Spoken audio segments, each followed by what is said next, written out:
አክል ይላል። ቤት እንዴት መጣሽ ነው እያሉሽ ያሉት። ምን ነው መምጣት አልነበረብኝም ማለት ነው? እኔ እንደዛ ላል። ታዲያ ምን እያልሽኝ ነው? ግራ አጋባሽ። አማርኛ እኔ የማይልብ የሚደርሰው ይዞ ብሄድ ነበረ እና እሱ አሻፈረኝ እንዳለ አመረረ ማለት ነው። ምን አልሄድም ማለት ነው። ራሱ በስርዓት ይነግ ምን ሆናችኋል? ምንድን ነው ነገሩ? ቆይ ገንዘብ ስጠኝ አልኩ። ለምን ገንዘብ አስፈልጎኝ ነው? አፋኝ አሳውን የሚሰጥ አሳ እንዴት ማጥመድ እንዳለብህ ቢያስተምር አይሻልም? ቀዳዳ የሆነ ሰው ምን ይውጠኝ ነበር።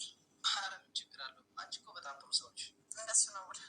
አዎ በጣም ጥሩ ሰው ነሽ። ለሀና እኮ ብዙ ነገር አድርገሽላታል። ሀና ስትል ሀና ግን ይዜዳ ነው እያነበበሽ ነው መሰለኝ። የእሷ ነገር እንደው ከወረቀት ጋር መታገል ትወዳለህ። ስማማተምቹ ጆሮ እስኪ ዝም ብለህ ጠጣ። የምሬ ነው። የሆነ ነገር ልጠይቅ ብዬ ነው። ይኸው ልጁ እኔ በዚህ ሰዓት ምንም አይነት ጥያቄና መልስ አለ። ቆይ ግን እስከ መቼ ነው እንደዚህ የምትዘርገው? አላውቅም፣ ግን ዝም ብለህ ጠጣ።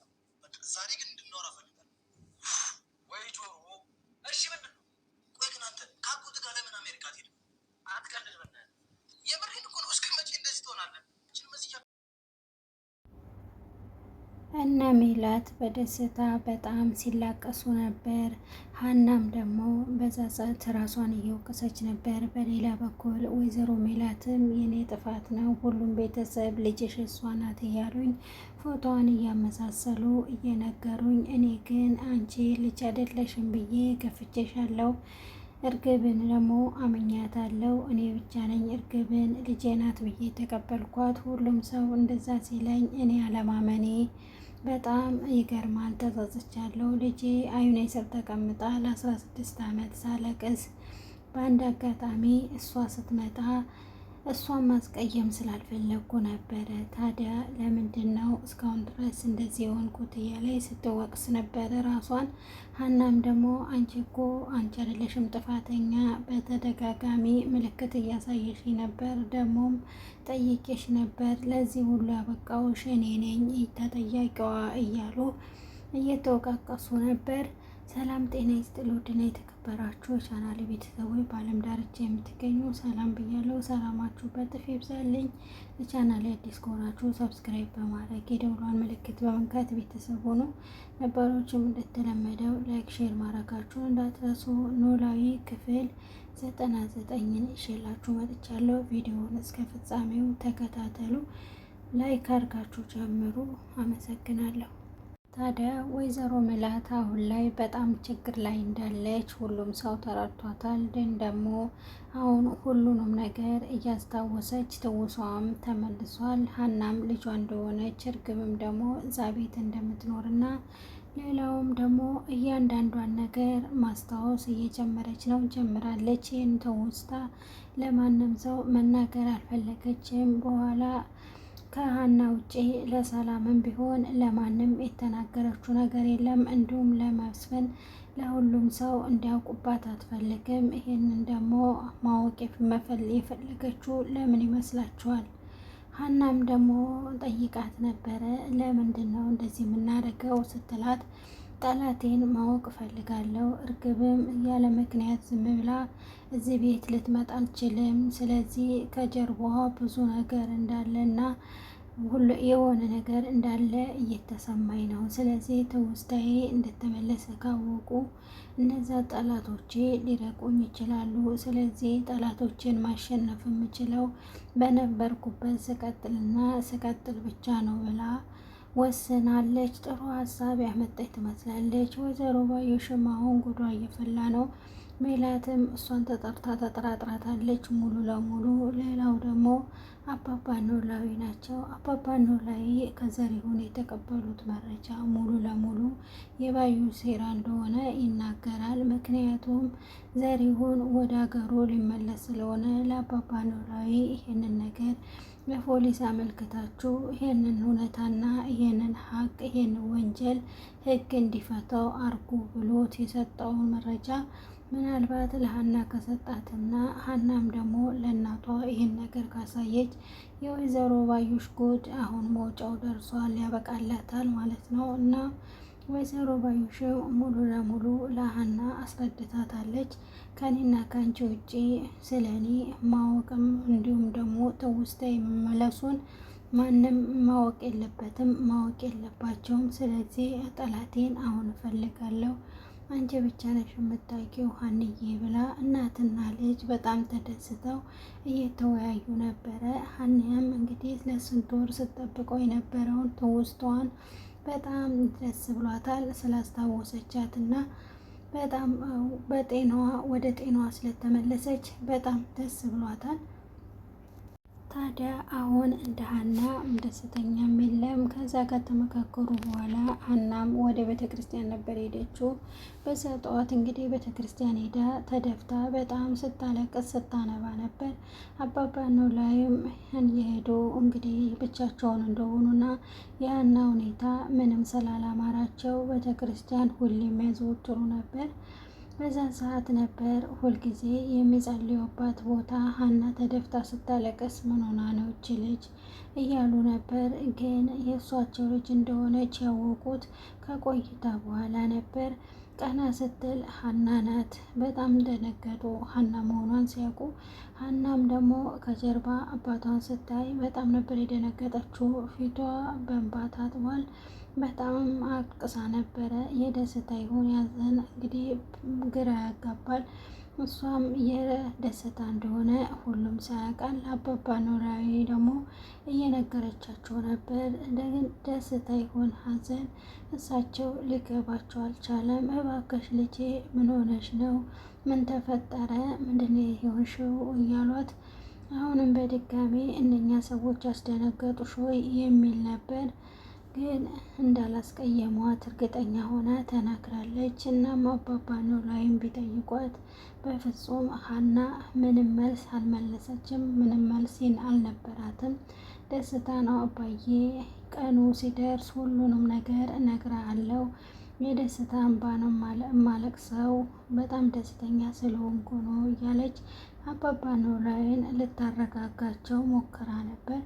እሳቸው ግን ባያምኗትም እንኳን የልጃቸው ለቅሶ ቢያሳዝናቸውም እንኳን ምንም ማድረግ አልቻሉም። ታዲያ አባዬ ያንተ መድኃኒዓለም ሁሉንም ነገር አርጎታል፣ እኛ እየቸኮልን ነው እንጂ እሱ አንድ ቀን እውነታውን እንደሚያወጣው ይታወቅ ነበር እያለች ፈጣሪዋን እያመሰገነች ነበር። እያመሰገኑም ወደ ቤት ሄደዋል። አባባ ኖላዊ ግን ጭንቀታቸው አሁንም እየጨመረ ነው እንጂ ምንም እየቀነሰ አይደለም። የሀናም ደግሞ እዛ ውሎ ማደር እየጨነቃቸው ቢሆንም ግን እሷ ደስተኛ ከሆነች ትሁን ብለው አርፈው ተቀምጠው ነበረ። ግን ደግሞ አሁን ስታለቅስ ሰዓት ሀገር ሽቶባቸዋል። ምን ተፈጥሮ ነው? ምን አርገዋት ይሆን የሚለውን ጭንቀት ጨምሮባቸዋል። ልጄን እንግዲህ ልተዋት አልችልም። ከዚህ በኋላ እሷን የሚያስደስታት እንጂ እሷን የማያስደስታትን ነገር እኔ እቃወማለሁ። ስለዚህ ሀና የሆነ ነገር ሳትሆን እንደዚህ በእንባ ሳትታጠንም ነበር። ልጄ ቢከፋት እንጂ ባይከፋት ኖሮ እንደዚህ አታለቅስንም ነበር እያሉ ለራሳቸው እየነገሩ እያወሩ ነበር። ሀናም ደግሞ ይሄ ለቅሶዋ የደስታ እንደሆነ ግልጽ ሆና መናገር ያልፈለገችበት ነገር አንድ ምክንያት አለ። ምክንያቷም ደግሞ ወይዘሮ ሜላት ለማንም ምንም ነገር እንዳተነፍስ አስጠንቅቃ ነግራታለች። ለአባትሽም ቢሆን ብላ ነግራታለች። ስለዚህ ሚስጥር መጠበቅ እንዳለባት ነው። እውነቷ ሲወጣ ደግሞ አባባ ኖላዊ ይሄንን ነገር ያውቁታል ማለት ነው።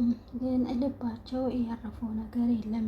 ምንም ያመኑትም ነገር የለም። አባባ ኖላዊም ደግሞ ከጆሮ ጋር በተገናኙ ጊዜ ስለ ሀናም ማውራት ጀምረዋል። ሀናም እንግዲህ እያለቀሰች ነበር። ስቅስቅ ብላ እያለቀሰች እያለ ቤተ ክርስቲያን ውስጥ ግን ሲጠይቋት የደስታ ነው አለችኝ። ልትነግረኝ አልፈለገችም። እነኛ ሰዎችም በድጋሚ አስቀይሟት አይቀሩም። ስለዚህ ምን ማድረግ እንዳለብኝ አላቅም። አሲር ልጄ ከፍቷታል፣ ከጎኗ መሆን አለብኝ። እኔ ለእሷ ብዬ ነው እዚህ ያለሁትኝ። ስለዚህ ደስታዋን እንጂ ክፋቷን መቼም ቢሆን መስማትም ማየትም አልፈልግም። እነሱ አስቀይሟት ከሆነ እኔ መልሼ ልጄን እወስዳታለሁ። እሷ የምትደሰት መስሎኝ እንጂ ዝም ያልኳት ደስተኛ ሆና ስላየዋት እንጂ በፍጹም እሷን ልተዋት አልችልም እያሉ እየነገሩት ነበር። አሴርም ደግሞ አሁን እኮ ችግር የለውም እኛ ቤተኞች ሆነናል፣ በፈለግነው ሰዓት መሄድም መምጣትም እንችላለን። ሴትየዋንም የምንጠይቅ መስለን ማን እንዳስከፋትና ምን እንደተፈጠረ ማወቅ እንፈልጋለን፣ ማወቅም እንችላለን ነበር ያሉት። አባባ ኖላዊም ደግሞ አዎ ልክ ነህ፣ ይሄም አለ ለካ ብለዋል። ሌላው ደግሞ አሴርና ተምቹ ናቸው። አሴርና ተምቹ አሁንም ቢሆን ከባድ ችግር ውስጥ እንዳሉ ይታያል። ተምቹም ደግሞ መረጋጋት ነገር የለውም። ተምቹ እንግዲህ አሁንም እርግብን ነው የሚያስበው፣ የሚያወጣው የሚያወርደው። እርግብ ይላል ጠዋት ማታ ሌሊትም ቀንም ጊዜም አይመርጥም። ከዛም ሊያረጋጉት ሲሞክሩ እባካችሁ ተውኝ ብቻዬን እያለ ሌላ የሚናገረው ነገር የለም። ዛሬም ደግሞ በጠዋት ተነስቶ ሀና ቤት ውስጥ ነበረች። ሲነጋ ያየው ራሱን እና ሀና ቤት ነበር። ማና መጣኝ እንዴት መጣው እያለ ነበር። ከዛ ስካሩም የለቀቀው ይመስላል። ሀናም እንግዲህ በዛ ሰዓት ሞድ የያዘችበት ነበር። እየሳቀች አይ አንተ መተክ ሳይሆን እኛ መተን ነበር እያለች አሁን ሀና የተምቹና የጆሮ ባህሪያቸው በጣም ገብቷታል። ቀልዳቸው፣ ሳቃቸው፣ ሁሉ ነገራቸው ይናፍቃታል።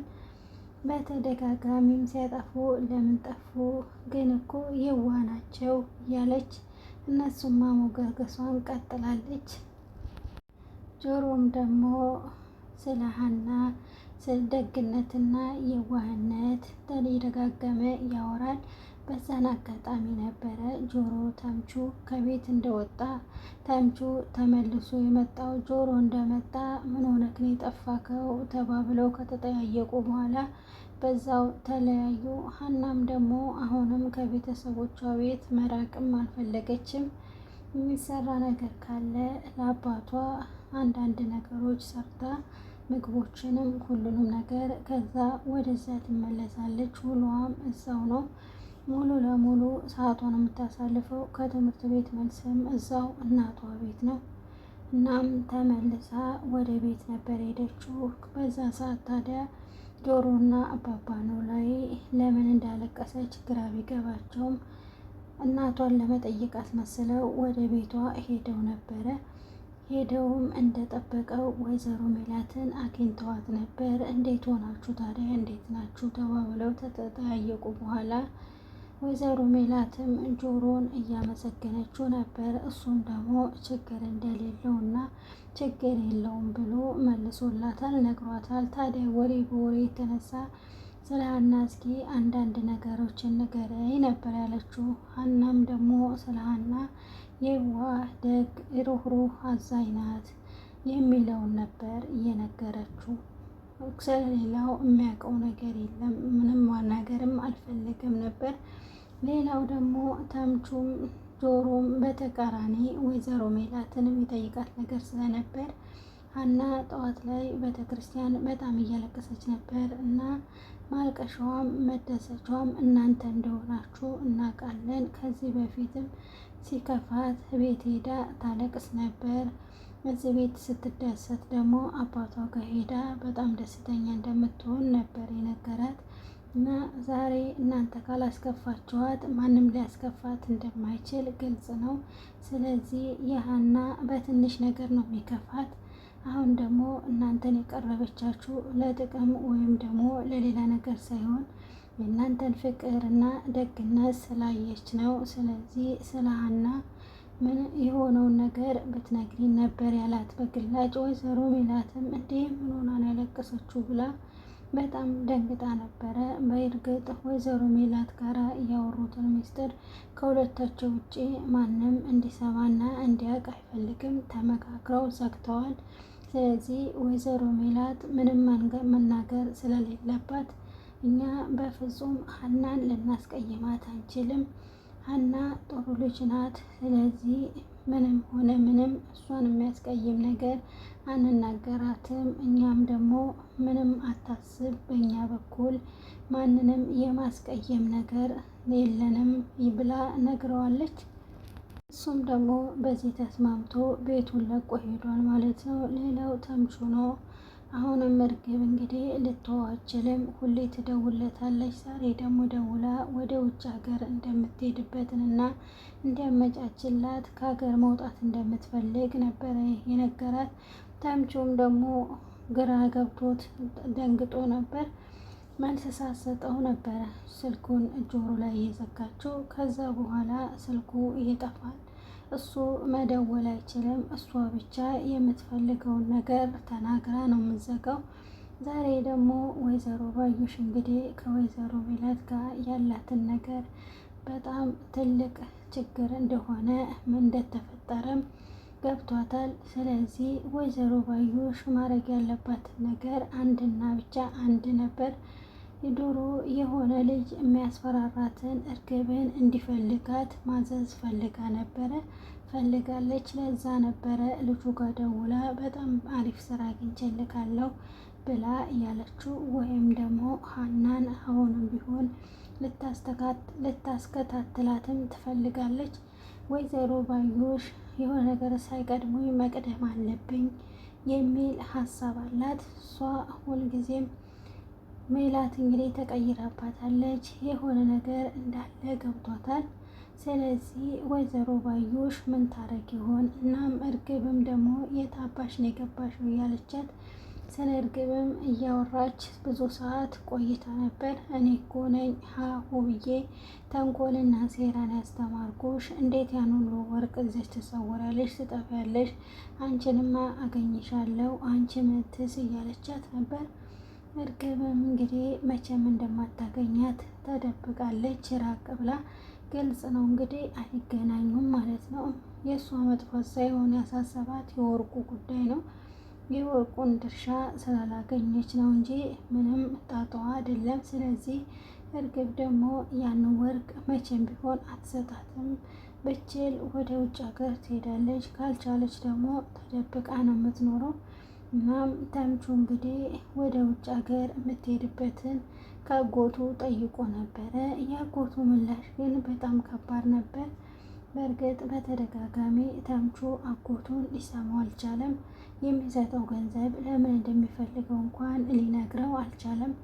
ተምቹም ደግሞ ዝም ብሎ ገንዘብ ብቻ እንዲሰጠው ነበር የጠየቀው። ካልሰጠው ደግሞ የራሱ ጉዳይ፣ ከዚህ በኋላ ማግኘትም እንደማይፈልግ ነበር ያለው።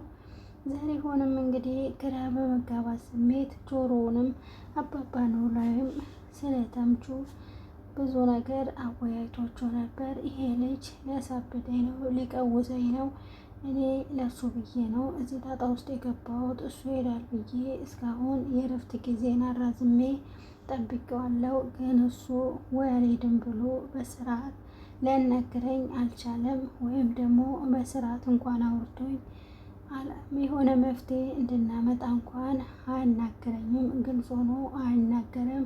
ሁሌ መጮህ ነው፣ ሁሌ ያብዳል። አይኔ እያየ እኮ ሊያብድ ነው ይሄ ልጅ። ምን ማድረግ እንዳለብኝ ግራ ገብቶኛል። እኔም ሊሄድ ነው ብሎ ለአባባ ኖላዊ ሲነግራቸው አባባ ኖላዊም ደግሞ በጣም ነበር ያዘኑት።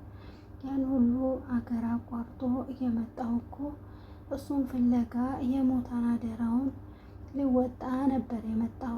ልጁ ግን ልጅነት ስላለባቸው እነሱ እንዲህ ናቸው፣ እስኪ እኔ ያናግረዋለሁ ነበር ያለው። ተምቹ ግን አባባ ኖላዊንም ሊሰማቸው አልቻለም። በተቀመጡበት ጥሏቸው ነበር የሄደው። ጆሮም ደግሞ እያቅሙን እየሞከረ ነው።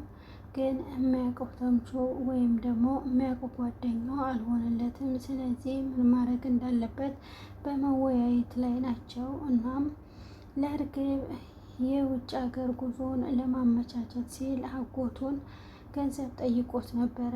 አጎቱም ለምን እንደጠየቀው ቢነግረው ገንዘቡን ሊሰጠው ይችል ነበር። ግን ደግሞ በሰዓቱ ተምቹ መጮህና የሆነ ግዳጅ እንዳለበት በትዕቢት ነበር የተናገረው። በሰዓቱ አጎትየውም ተናዶ ስለነበር በሱ የፈለግከውን ማምጣት ትችላለህ፣ ከዚህ በኋላ አንተን እያልኩኝ ጊዜን ማባከን የለብኝም፣ እያንዳንዷን ጊዜ ለእኔ በጣም ከባድ ናት፣ አንተ ደግሞ ጊዜና ሰዓት የሚባል የለክም ብሎ ትቶት ነበር የሄደው። በዛ ሰዓት ደግሞ ጥሩ ነገር እያለ ይመስላል። አሁን ከዚህ በኋላ እርግብ ምን አስባ ነው ወደ ውጭ የምትሄደው ለምንድን ነው የሚለው ነገር ቢያሳስበውም ግን አሁን ተምቹና ጆሮ የተስማሙ ይመስላሉ። ታዲያ ዘሪሁን ወደ ውጭ ሀገር ሊሄድ ስለሆነ እስከ ዛሬ ሊከታተሏት የነበረ የባዩሽን ነገር ሙሉ ወንጀሏን ማስረጃውን ለአባባ ኖላዊ ሊሰጣቸው ተገዷል። ይሄን ነገር ለፍርድ ቤት ማቅረብ ይገባካል ኖላዊ ብሎ አውጥቶ ሰጥቷቸዋል። ይሄም ጥሩ ነገር ነው። ይሄም ደግሞ ለሀና ሊሰጣት ብሎ በዚህ ነገር ተስማምተው ነበረ።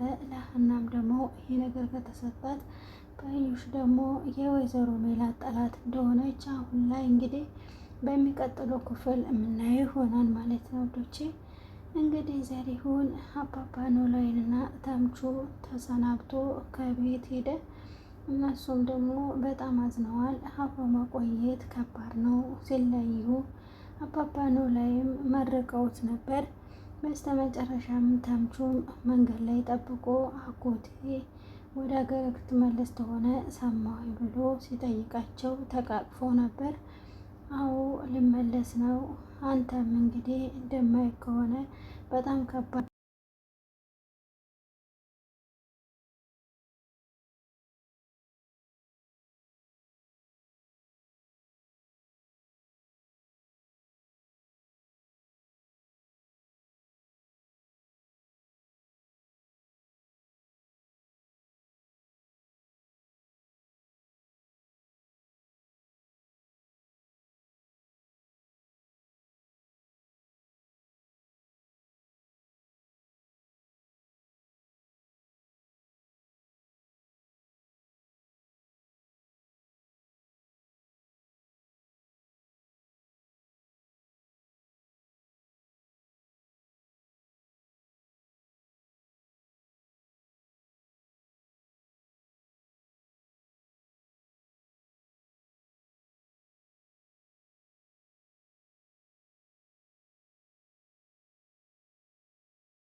አንተም ለኔ ብለህ ብዙ ነገር አድርገሃል። ጊዜ ግን ገንዘብ ግን ብዙ ነገር አድርገሃል።